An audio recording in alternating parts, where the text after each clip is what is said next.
Betrayal's a big one.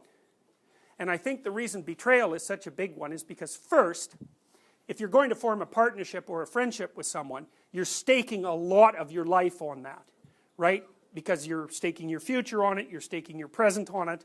It's an important presumption of the nature of your reality moving forward. So, the next thing is that when someone betrays you, they violate your model of what it means to be human, and that's a big problem because you're dealing with humans all the time and you're also a human. So, if you're betrayed, that casts the validity of the entire structure you use to orient yourself with regards to yourself and in the social world into disarray. So that's a very big explosion of snakes. And so, you know, I could say, well, people are full of snakes, and you might say, well, what does that mean? And it means that something like, during our evolutionary history, predatory reptiles were a big problem. So, for example, when we used to live in trees, then tree-dwelling snakes would eat us and our offspring more likely, because that would be easier. So that's a big problem. It lasted some tens of millions of years. It's not a trivial amount of time.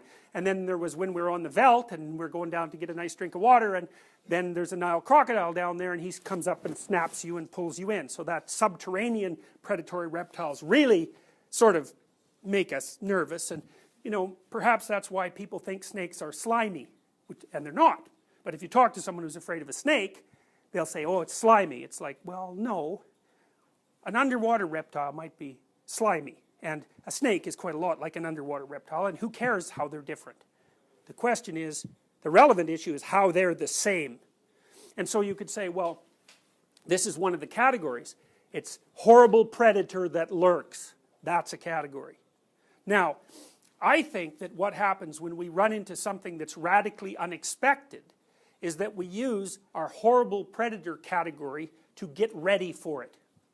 And so that's partly, I think, also why the terror management theories aren't exactly right. Like, we have some evidence from our lab that I've really been wrestling with over the last few years, because one of the things we found is that conscientious people are more conservative, so they tend more towards right-wing authoritarian viewpoints. And you can parse conscientiousness up into two elements: industriousness, and that sort of predicts academic performance and success in life, and orderliness. Orderliness predicts right-wing authoritarianism. And you might think, well, that's no surprise, it's like authoritarians are orderly. But it's a bloody big surprise, I can tell you that, because we've been trying to localize the position of authoritarianism in the personality hierarchy for 50 years. And for the longest period of time, people thought that the reason that people were conservative and right-wing is because they were afraid. But it turns out that's not true. They're lower in neuroticism than liberals.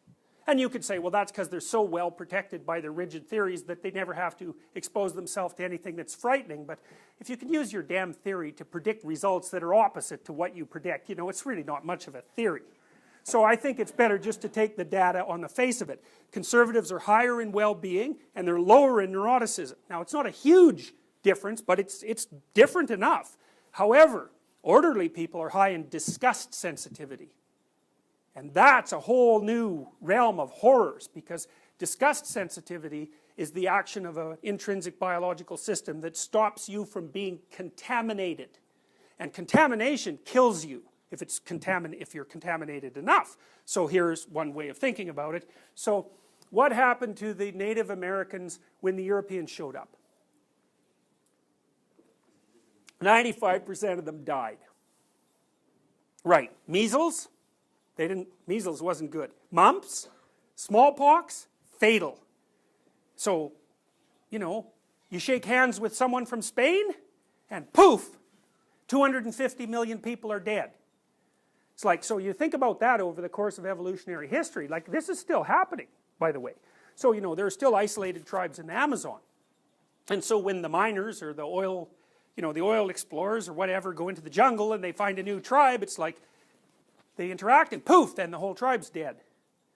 And so you think, how often in our evolutionary history has it been the case that when we encountered a group that had been separated us from us historically, that one or the other of the group just basically all died? God only knows. And so that's something to think about, because one of the things that seems to happen is that we associate the strange and unknown and foreign with the disgusting and contaminating. as well as with the frightening and uncontrollable. And I think the best way to conceptualize that is as a global predator response. We're responding using the biological systems that we originally used to protect us from predators that were lurking. And I don't know if you've ever, my daughter picked up a garter snake at one point, and the males exude this sort of sticky substance that's protective, and I tell you, man, there is nothing in the world that smells worse than that. It's just indescribably horrible. And she used to keep snakes in her room, and she'd have nightmares about snakes fairly often, which I thought was quite interesting, because I think it was probably an olfactory issue. But again, their biological byproducts, shall we say, are unbearably disgusting. And so, well, what should be the response to a predator? Hard to say, but disgust is pretty good to go along with fear and apprehension and readiness. And so